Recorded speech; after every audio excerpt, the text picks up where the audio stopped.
यानी foam filter जो foam का बना होता है, जबकि नेट फिल्टर जो होता है वो जाली का बना होता है, प्लास्टिक की जाली का बना होता है। उस जाली को हम क्या करते हैं, जब इसके अंदर गर्दो गुबार वगैरह जो है, वो डस्ट वगैरह जो है उसके अंदर की, उसकी वजह से अगर ये भर जाता है और कूलिंग कम हो जाती है तो उसको हम साफ करके दोबारा लगाते हैं। अब ये क्या करते हैं, जब इसको दीवार के अंदर लगाते हैं तो दीवार दीवार के अंदर जब हम इसको लगाते हैं तो इसका जो है तकरीबन 3 से 4 इंच हिस्सा जो है कमरे के अंदर रखा जाता है, जो सामने वाला हिस्सा जो होता है, और जो बाकी हिस्सा जो है वो कमरे से बाहर रखा जाता है। और जब बाहर रखते हैं, इसको रखते हैं तो पीछे की तरफ जो है वो तकरीबन जो है 1 इंच या 1.5 इंच की पीछे की तरफ ढलवान रखते हैं, ताकि जो उसका जो पानी है, वेपरेटर से जो पानी है जो उसका आता है ड्रेन के जरिए जो है वो पीछे की तरफ जाए, आगे की तरफ पानी ना जाए। अब ये सामने वाला जो कवर है, इस कवर के साथ एक पैनल, कंट्रोल पैनल भी लगा होता है, इलेक्ट्रिक कंट्रोल पैनल भी लगा होता है। इलेक्ट्रिक कंट्रोल पैनल के अंदर जो है एक सिलेक्टर स्विच लगा होता है, जो सिलेक्ट करते हैं हमने कूलिंग लो पे रखनी है, हाई पे रखनी है, या सिर्फ फैन पे रखना है, ये इस पे सेट करते हैं हम।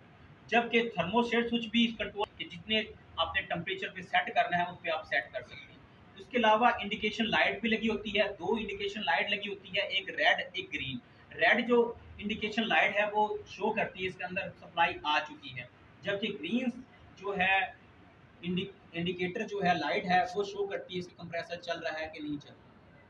समझ आ रही है। इसके अलावा एक मूविंग मोटर का जो है एक बटन भी लगा होता है, एक मूविंग मोटर लगी होती है जो ग्रिल को सामने की तरफ जो ग्रिल को मूव करती है, उसके साथ एक मोटर लगी होती है। वो जो मोटर है वो क्या करती है, उसको ग्रिल को घुमाती है, उसको ग्रिल को आपने घुमाना है या मूव करना है या नहीं करना, उसको चलाना है या नहीं चलाना, बंद करना है, उसकी वजह से वो स्विच लगा होता है, वो भी कंट्रोल पैनल के साथ लगा होता है।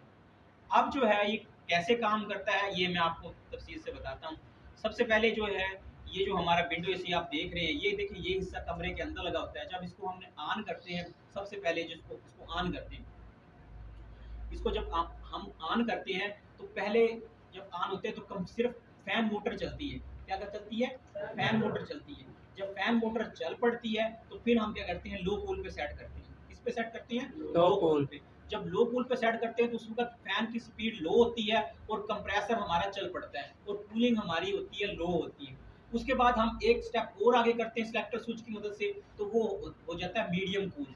मीडियम कूल पे सेट करते हैं तो स्पीड उसकी थोड़ी सी बढ़ जाती है और फैन की स्पीड बढ़ जाती है, कंप्रेसर जो है उसी स्पीड से चल रहा होता है, उसकी वजह से वो जो कूलिंग होती है उसको कहते हैं मीडियम कूल। उसके बाद आप एक और स्टेप करते हैं तो उस वक्त कंप्रेसर चल रहा होता है, लेकिन जो है पंखे की स्पीड जो है वो हाई हो जाती है। जब हाई होती है तो उसके बाद जो सेलेक्ट किया होता है, वो जो जो हमारी सेटिंग होती है वो हाई कूल पे सेट हो जाती है, याद रखना। ठीक है ना।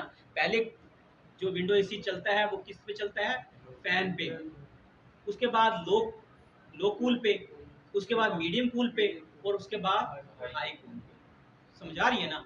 अब जो है जब ये चलाते हैं तो ये जो कमरे के अंदर हिस्सा लगा होता है, अब क्या करता है, ये सामने से जो हवा को खींचता है, ये क्या ब्लोअर जब घूमता है तो घूमते करता है तो ये अपने जो है ये जो ये अमूदी इसको हवा को खींचता है, अपने सेंटर की तरफ हवा को खींचता है। ब्लोअर जो है अपने सेंटर की तरफ हवा को खींचता है। जब खींचता है तो हवा यहाँ से जो है हवा आती है और इधर फिल्टर लगा होता है। फिल्टर से हवा टकराने के बाद जो होती है, फिल्टर से हवा साफ हो जाती है, और साफ होने के बाद अंदर जो जब वेपरेटर फोर्स कन्वेक्शन फिन स्टार वेपरेटर के अंदर से गुजरती है तो अपनी हरारत को जो है वो खारिज कर जाती है, यानी जो रेफ्रिजरेंट जो होती है वो ठंडी होकर, सॉरी, रेफ्रिजरेंट जो है हरारत को जज़ब कर लेती है और हवा ठंडी हो जाती है। और हवा ठंडी होती है तो ये ब्लोअर चलता है तो यहाँ से हवा आगे रास्ते से ये बाहर निकाल देता है, यानी उसी कमरे की हवा को बार बार खींच रहा होता है और बार बार फेंक रहा होता है। और हवा क्या होती है, अगर वेपरेटर ठंडा है तो हवा को ठंडे करके ये जो है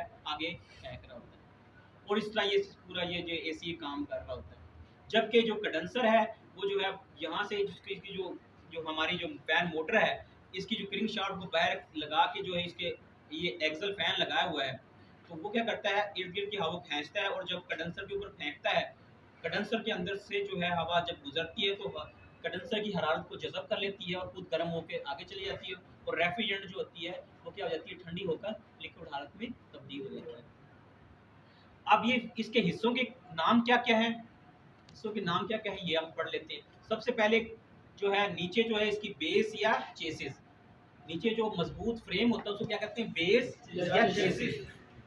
उसके बाद जो है आपके पास जो रेफिन साइकिल में कंप्रेसर, कंप्रेसर का जो आपके पास रोटरी कंप्रेसर लगा है, सील टाइप रोटरी कंप्रेसर लगा हुआ है, या सील टाइप रेसिप्रोकेटिंग कंप्रेसर लगा है, तो ये हाँ हमारा सील टाइप रेसिप्रोकेटिंग कंप्रेसर लगा हुआ है। उसके बाद कंडेंसर कौन सा है, force convection fees type condenser. जबकि वेपरेटर कैपिटू किसके तौर पे, रेफ्रिजरेंट कंट्रोल के तौर पे।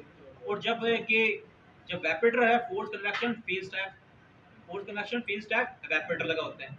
ये जो है हमारा ब्लोअर फैन, उसके बाद ये एक्सल फैन, और ये जो हमारी है ये 3 स्पीड फैन मोटर या डबल स्पीड फैन मोटर। उसके बाद सामने सामने जो कवर होता है उसको कहते हैं फ्रंट कवर, जो सामने करंट कवर होता है, ठीक है। उसके बाद उसके साथ जो लगा होता है उसको फिल्टर कवर कहते हैं। उसके बाद इसके ऊपर एक